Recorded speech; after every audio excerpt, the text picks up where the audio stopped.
Nini everyone, Zabora here. So we have another viewer question. This one's from the Blind Bard, and he wants to know, he's a beginner and he wants to know what he could use in order to start making powders, or what he needs in order to start making powders, and he wanted to more know about like suppliers and stuff of where he could get ingredients. So I do have a video on powder making, and I will link that down below, but I don't really think I went over ingredients necessarily, or places that you can get them.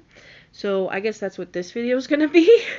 um, the number one thing you're going to need is a good, strong mortar and pestle. And I would really recommend a tough one, just because I use mine in just about every spell I do. Because I not only make an incense that is relevant to the spell, I usually include a powder to sprinkle somewhere to be more effective, whether that be on a candle or in a place or whatever. Um, I also use it to smash other minerals, rocks generally, in order to include in my oils. So I recommend a really good, strong mortar and pestle, and you'll really never need to replace it if it's tough enough. So there are a lot of different options that you can have for mortar and pestles. They go back way back in just about every culture, because it doesn't really take a genius to figure out if you use two rocks, you can smash things between them. But the ancient Egyptians used to use them to make pigments for their paint, as well as using it for makeup, and coal, which is made out of carbon. It's that black paint that you see on the eyes of statues and things of that nature. It was basically a natural form of sunglasses. You'll see football players and stuff, they put the black streaks underneath their eyes on the top of their cheekbones, and that's to keep out the sun. So there's a bunch of different options on the market that you can choose from. The worst that you could choose would be sandstone. So don't choose sandstone. It's typically a softer mineral, and they just don't last, and they tend to be smooth, and it's just such a pain in the ass to try to grind something smooth using a smooth mortar and pestle. It really is, especially things like rose petals, things that tend to be a little bit more slippery in nature. So don't get sandstone. I know that they're pretty popular in witchy shops and things like that, because they got like pentacles and stuff carved on them, or the triple moon carved on them. They're a crap tool. So don't buy sandstone. There's also some ethical reasons behind that. Supposedly they are tearing up the land in India, in order to pull out the sandstone and make these tools, and make like incense holder and stuff like that. So I boycott sandstone in general in my practice. Another bad one would be wood, just because it's porous, so you're gonna have that thing absorb a lot of scents and stuff whenever you're using it, and it's also smooth, and it's not a good tool for smashing things or grinding things in general. The next would be porcelain, and that's also a bad choice, just because it's a little bit more delicate, although you will see porcelain ones in kitchens and things like that. They're usually for grinding small seeds and spices, but that's not really going to be great for heavy duty witchcraft work like I do. A great option though would be marble, which is another one that is found in kitchens because it's non-porous. You just need to like wash it out after each use, let it dry, and you'll be good to go. And it tends to be a little bit more rough than some of the other options. So you got like a 50-50 shot with this next one. You know the kinds that are made out of lava stone that Hispanic markets market for like guacamole and things like that? If it has a bunch of holes in the mortar, it's not going to be great, because those holes are going to trap ingredients, and it's just kind of harder to clean. So you may have a good shot at finding one that doesn't have as many holes or isn't as porous or something of that nature. And lava stone, of course, is going to be pretty rough, so that'd be a good one. But you really just got to look and see what they have out there, and you got to feel, it's like, oh, is that too many holes, or is this not rough enough? Things like that.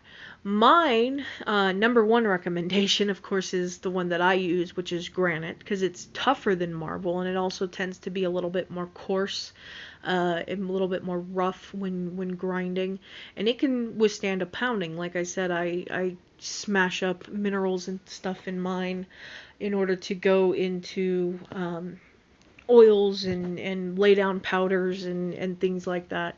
So that's my number one recommendation, would be a good, strong granite mortar and pestle. I think marbles are like $10 cheaper though, so it's really more what you feel you need. I would go with one that's like a couple inches deep for a lip on the cup of the mortar, just because when you're pounding things, you don't want it to go flying everywhere, and you don't want to have to worry about losing ingredients and stuff like that. So I would just recommend something a couple inches deep, couple inches across. That's really all you need. I tend to like mine just because it's a little bit more of a wider base, and I can kind of fit more stuff in it when I'm making larger batches of powders. But that's me. You do you. That I'll do me. For ingredients, if you can't grow your own, and I don't have a green thumb, so I don't grow my own, I totally get it.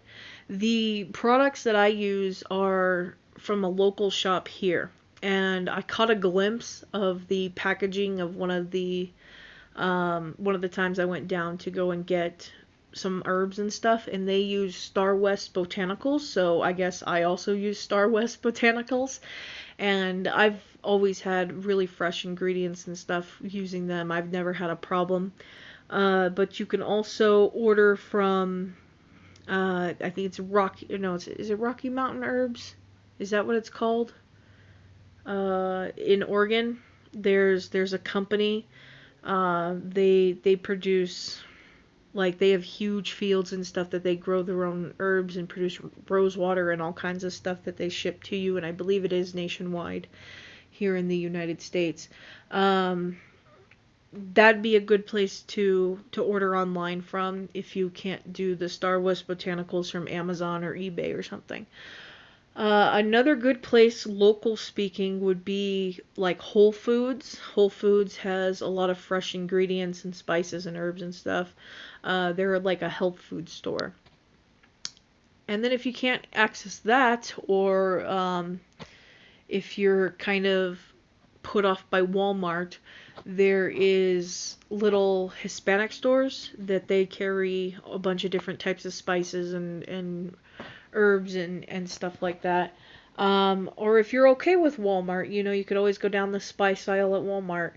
And of course now they also sell fresh herbs and things that you can dry yourself. We have Winco here. They've got like live plants that you can buy, like basil plants and cilantro and things like that. And I've been wanting to get some, but I know that I'll just kill it. So I'm kind of holding off on buying those. But I prefer the brand McCormick when buying spices out of like a jar, just because they tend to be the most fragrant, and that's kind of what you're looking for when you're looking for spices and stuff. You want something that's got a good scent to it. That means that the essential oils haven't all evaporated, and it's not an old piece of plant matter. Now, something else that you would probably maybe want to look into is essential oils. I like to use essential oils, especially when it comes to incense making, because I hate the scent of like burning things, that it just stinks to me. So adding the essential oils kind of covers up that burnt smell, and it usually puts out a nice scent to whatever it is I'm using. So doTERRA are probably the best that you can buy, but they're also the most expensive that you can buy. But those are food grade, so you can eat them if you choose to include them in food making or something like that.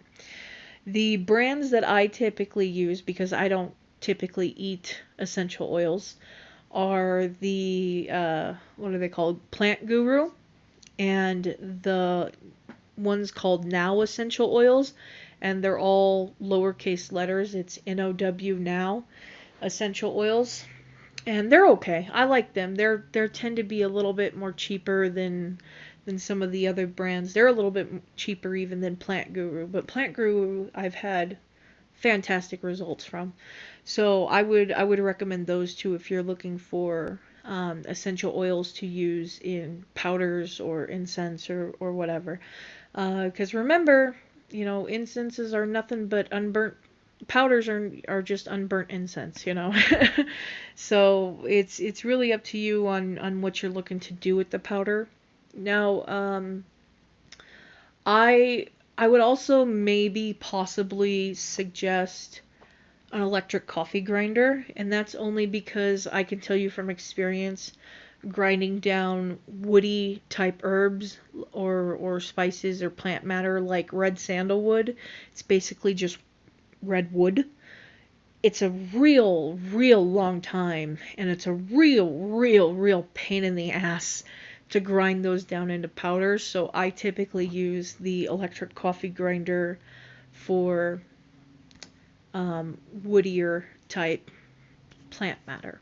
So, never ever put resins in a coffee grinder or any other type of electrical equipment because they will turn gummy.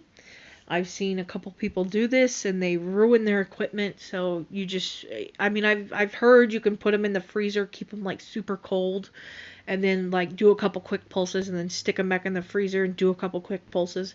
But I ain't got time for that shit. I'd rather just grind it down using my mortar and pestle and get it done in like 3 seconds. That's just me though.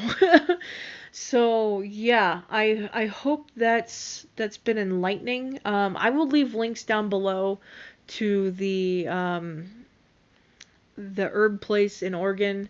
I will leave links to my video on powder making.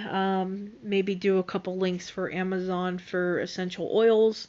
I would maybe avoid doing large packs of essential oils just because those tend to be on the cheaper side and they're just not as high quality. But yeah, I'll leave links down below. You check them out. And that's it for tonight, guys. Senate Day.